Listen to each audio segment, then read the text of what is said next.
Guys, কেমন আছো তোমরা? চলো বন্ধুরা, দেখে নেব ভগবান শ্রীকৃষ্ণের ঐশ্বরিক বার্তা এই মুহূর্তে তোমার জন্য। Lord Krishna guidance. তো কমেন্ট সেকশনে অবশ্যই হরে কৃষ্ণ কৃষ্ণ কৃষ্ণ হরে হরে, হরে রাম রাম রাম হরে হরে লিখো। জয় বজরংবলী।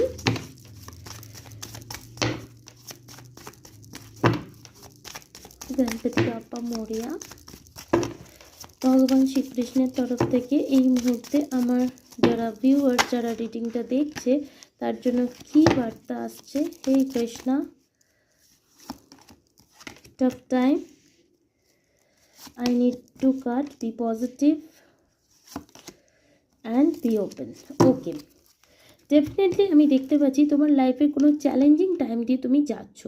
তোমার লাইফে ক্যারিয়ার বলো, ফ্যামিলি মেম্বারের কারোর হেলথ ইস্যু বলো, বা লাভ ওয়ানের লস্ট বলো, অথবা লাভ লাইফে কারোকে খুব ভালোবাসে তার থেকে তাকে হারানো বলো, কোনো রকম একটা বিভিন্ন জনের ক্ষেত্রে বিভিন্ন রকম চ্যালেঞ্জেস আমি এখানে দেখতে পাচ্ছি।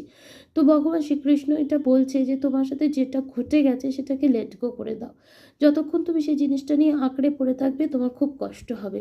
যে এই যে খারাপ সময়টা তোমার অবশ্যই যাবে, কিন্তু তার আগে তোমাকে লেট গো করতে শিখতে হবে। যখনই কোনো জিনিস সম্পূর্ণরূপে শেষ হয় তখন সেখান থেকে কিন্তু আবার একটা শুরুও হয়।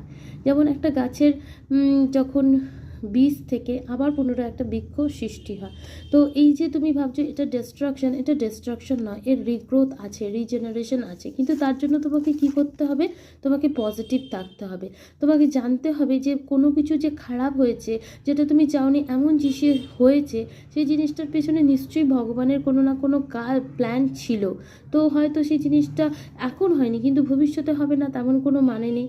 তো তোমাকে সঠিক সময়ের জন্য অপেক্ষা করতে হবে, এবং তার জন্য নিজেকে ক্লোজ অফ করে নিলে হবে না। বেশিরভাগ জনের ক্ষেত্রে দেখতে পাচ্ছি ক্যারিয়ার আর লাভ লাইফে ব্লকেজেস আছে।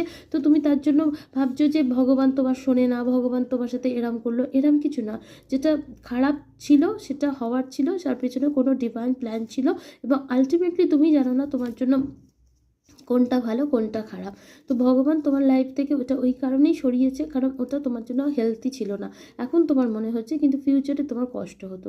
তাই ভগবান বলছে ওপেন থাকো। ভগবান এবং ভগবানের আশীর্বাদ মানে কিভাবে যে আনএক্সপেক্টেড ওয়েতে চলে আসে তুমি সেটা জানো না। তো নিজের হার্ট চক্রকে ওপেন রাখো, নিজের সমস্ত চক্রাসকে ওপেন রাখো, এবং বিলিভ রাখো, পজিটিভ থাকো, নেগেটিভ হয়ে যেও না। যেটা হয়ে গেছে সেটাকে লেট গো করে পজিটিভ থাকো এবং ওপেন থাকার চেষ্টা করো, কারণ ভগবান বলছে যে এই খারাপ টাইমটা চলে গেছে এবং চলে যাবে, একে যেতে দাও, ভালো সময় আসছে।